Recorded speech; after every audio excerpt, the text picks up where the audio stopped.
friends, I got a request to read a story about a princess. I have a princess story to read to you that I hope you will find lots of fun. It's one of my favorites, even if it's not a story about Snow White or Cinderella or Sleeping Beauty. It's still a pretty fun story about a princess named Elizabeth. And it is called The Paper Bag Princess by Robert Munsch with pictures by Michael Marchenko.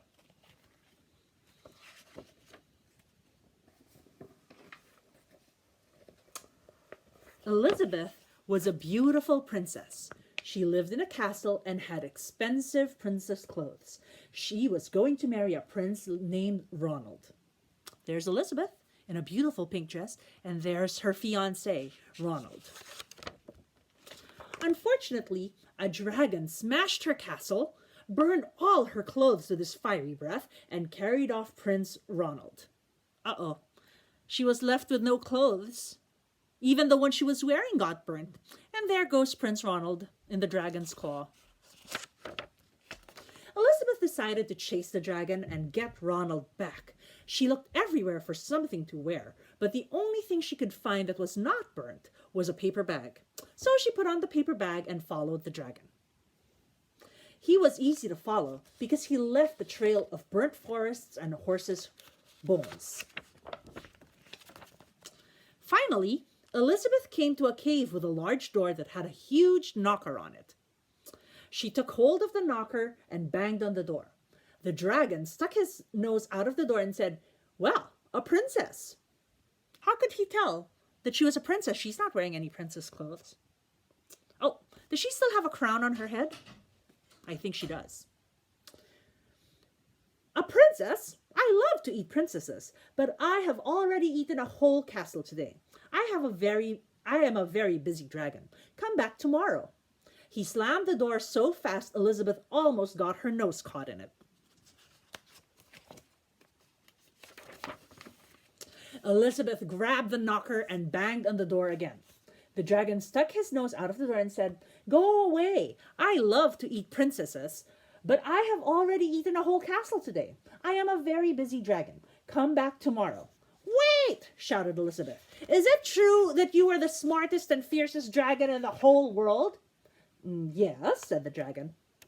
"Is it true," said Elizabeth, "that you can burn up 10 forests with your fiery breath?" "Oh, yes," said the dragon. And he took a huge, deep breath and breathed out so much fire that he burned up 50 forests. It's really hot. It's a good thing Elizabeth's paper bag princess dress did not get burned. "Fantastic," said Elizabeth, and the dragon took another huge breath and breathed out so much fire he burnt up 100 forests. "Magnificent," said Elizabeth, and the dragon took another huge breath, but this time nothing came out. The dragon didn't even have enough fire left to cook a meatball. Look, just a little puff of smoke left. Elizabeth said, "Dragon, is it true you can fly around the world in just 10 seconds? "Why, yes," said the dragon, and he jumped up and flew all the way around the world in just 10 seconds. He was very tired when he got back, but Elizabeth shouted, "Fantastic! Do it again!" Oh, there he goes. Flying so fast, there's a trail of steam or smoke behind him. So the dragon jumped up and flew around the whole world in just 20 seconds. When he got back, he was too tired to talk, and he lay down and went straight to sleep. He does look pretty tired, doesn't he? Oh, I guess the dragon's asleep. Elizabeth whispered very softly, "Hey, dragon." The dragon didn't move at all. She lifted up the dragon's ear and put her head right inside. She shouted as loud as she could, "Hey, dragon!" The dragon was so tired he didn't even move. Elizabeth walked right over the dragon and opened the door to the cave. There was Prince Ronald.